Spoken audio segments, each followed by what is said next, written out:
ਮੇਰਾ ਅੱਬਾ ਬੜਾ ਤਬਲੀਗ ਕਰ ਰਹੇ ਸਨ ਉਸ ਜ਼ਮਾਨੇ 'ਚ। ਹੂੰ ਲੋਕਾਂ ਨੂੰ ਟਰੈਕਟਰ ਖਰੀਦ ਕੇ ਦੇ ਰਹੇ ਸਨ, ਅੱਛਾ ਟੀਵੀਆਂ ਖਰੀਦ ਕੇ ਦੇ ਰਹੇ ਸਨ, ਹੂੰ ਸੈਟੇਲਾਈਟ ਡਿਸ਼ਾਂ ਕਿ ਮੇਰਾ ਅੱਬਾ ਕਹਿੰਦਾ ਸੀ ਮੈਂ ਤੁਹਾਨੂੰ MTA ਲਗਵਾ ਦਿੰਨਾ। ਹੂੰ ਲੋਕੀ ਕਹਿੰਦੇ ਸਨ ਦੇ ਦੇਵੋ ਸਾਨੂੰ ਸਾਰੀ ਚੀਜ਼ਾਂ ਤੇ ਹੂੰ ਫਿਰ ਲੋਕੀ ਮੈਨੂੰ ਦੱਸਦੇ ਸਨ ਕਿ ਹਾਂ ਅਸੀਂ ਦੇਖਦੇ ਨਹੀਂ ਆ। ਲੋਕੀ ਮੈਨੂੰ ਇਹ ਵੀ ਪੁੱਛਦੇ ਸਨ ਕਿ ਅਸੀਂ ਸੁਣਿਆ ਵੇ ਬੰਦਾ MD ਹੋ ਜਾਵੇ ਤੇ 2 ਮਹੀਨਿਆਂ 'ਚ ਵੀਜ਼ਾ ਲੱਗ ਜਾਂਦਾ।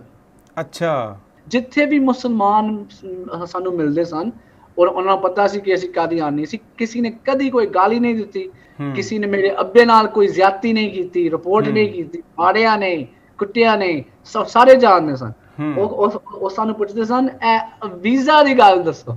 ਹਾਂ ਜਿਹੜਾ ਸਾਡਾ ਡਰਾਈਵਰ ਸੀ ਹਾਂ ਹਾਂ ਉਹ ਫਿਰ ਨਾਰਾਜ਼ ਹੋ ਕੇ ਕਹਿੰਦਾ ਸੀ ਨਹੀਂ ਜੀ ਪਹਿਲੇ 1 ਸਾਲ ਚੰਦਾ ਦੇਣਾ ਪੈਂਦਾ ਵੇ।